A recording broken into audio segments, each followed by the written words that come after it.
Olá, meu amigo, minha amiga, tudo bem com você? Hoje é dia 31 de outubro, data que se comemora a Reforma Protestante. Bom, mas você sabe o que é a Reforma Protestante? Talvez você vai dizer, sim, já ouvi falar que tem a ver com Martinho Lutero.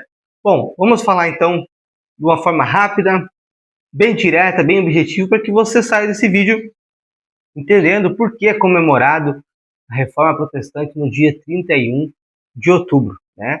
Foi uma reviravolta que teve na história, né, na religião, de certa forma. Mas antes de Martinho Lutero, né, precisamos entender que a Igreja Católica, né, esse vídeo não é para afrontar pessoas católicas, até porque eu tenho muitos amigos católicos, pessoas, colegas católicos, né? Eu não estou aqui para falar mal, né, para atacar ou para ofender eles de alguma maneira. Mas é a história, né? Se você for ler qualquer livro de história do ensino fundamental, eu acredito que tem essas histórias, né? No meu tempo existia. Eu acredito que até hoje segue fazendo parte dos livros de história do ensino fundamental. A Igreja Católica ela dominava, né? No âmbito de religião, ela tinha uma influência sobre os príncipes. A Igreja Católica era muito poderosa no mundo. Né? Hoje nem tanto como já foi. E qualquer pessoa que se colocasse contra a Igreja Católica era punido, né? Tinha um certo preço a pagar por ter se rebelado contra a Igreja Católica. Então precisamos entender que em 1415 um homem chamado John, vamos trazer assim, John Hus, se eu não me engano, a pronúncia seja essa, um teólogo religioso, se opôs contra a Igreja Católica. E sabe o que aconteceu com ele? Ele foi queimado vivo. Foi amarrado em um tronco, feito uma fogueira e tocado fogo para que ele morresse queimado. Bom, mas vamos lá. Enquanto ele estava morrendo, ele disse assim: vocês estão me matando agora, mas daqui 100 anos virá um que vocês não poderão matar. Pois bem, o tempo passou e dali 100 anos se levanta um homem. Mas antes deste homem se levantar, precisamos entender a história dele. Nasce uma criança chamada Martinho Lutero. Os seus pais acreditam nele, que ele vai ser o futuro financeiro para a família, ele vai ser um homem bem sucedido financeiramente, colocam ele numa faculdade de direito, vai ser advogado, né? Coisa linda, o pai que sonha com o seu filho, né? Um futuro brilhante para o seu filho.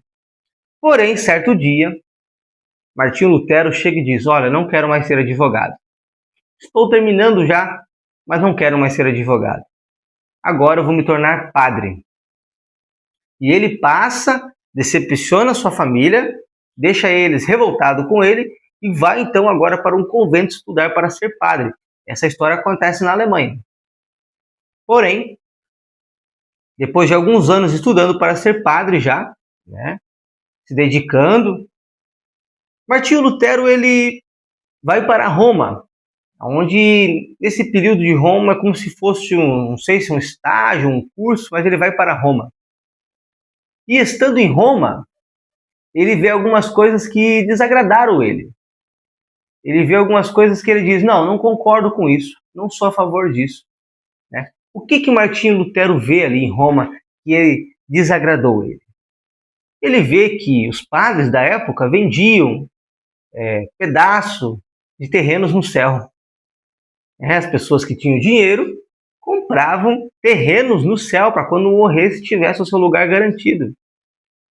Bom, nós sabemos que a Igreja Católica trabalha com o purgatório, que é um lugar onde que é um tipo de inferno, onde a pessoa fica pagando pelos seus pecados pequenos, porque eles acreditam que existem dois tipos de pecado.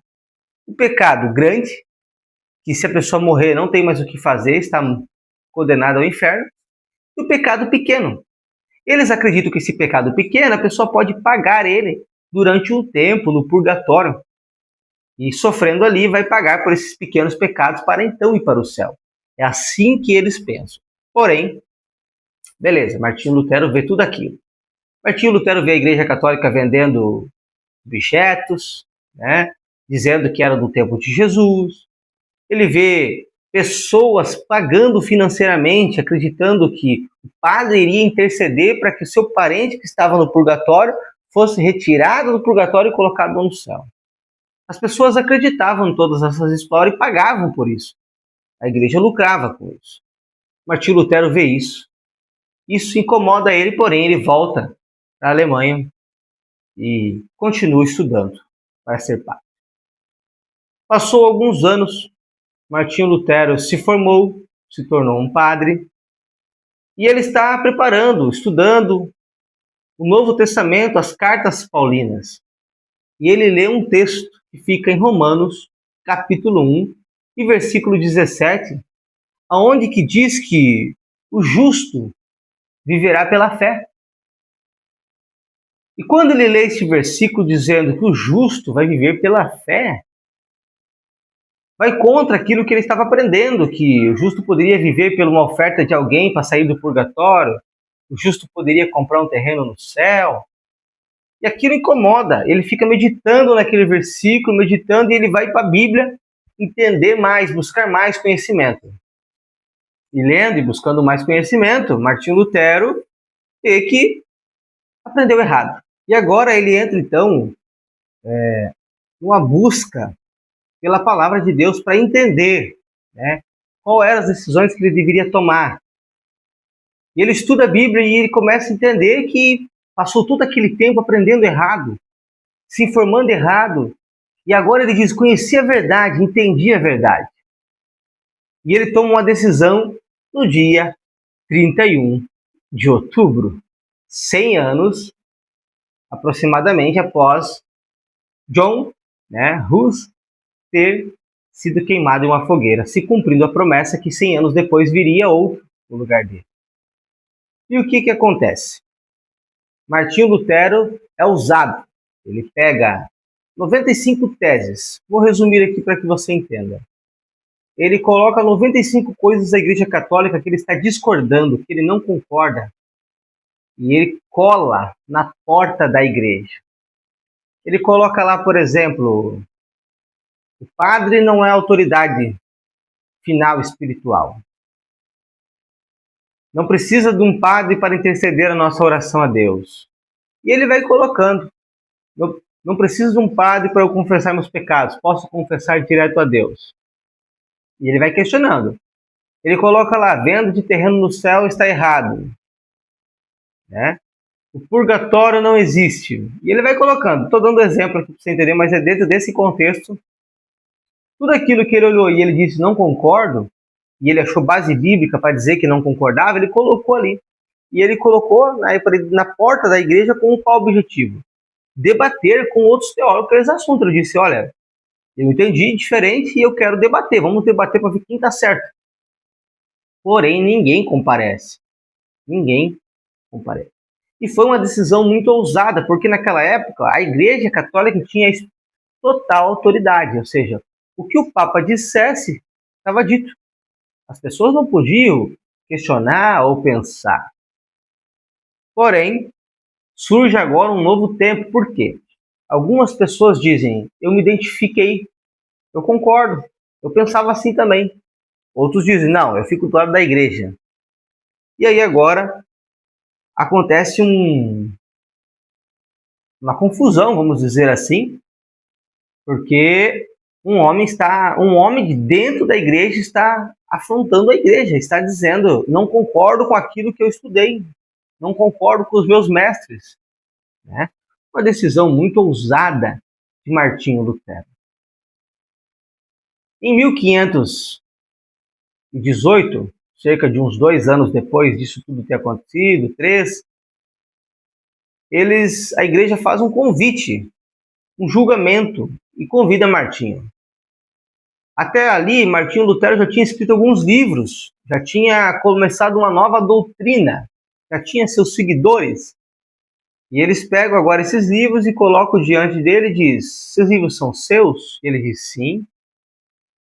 E a igreja diz, nós vamos te dar uma chance de perdão, de você se retratar.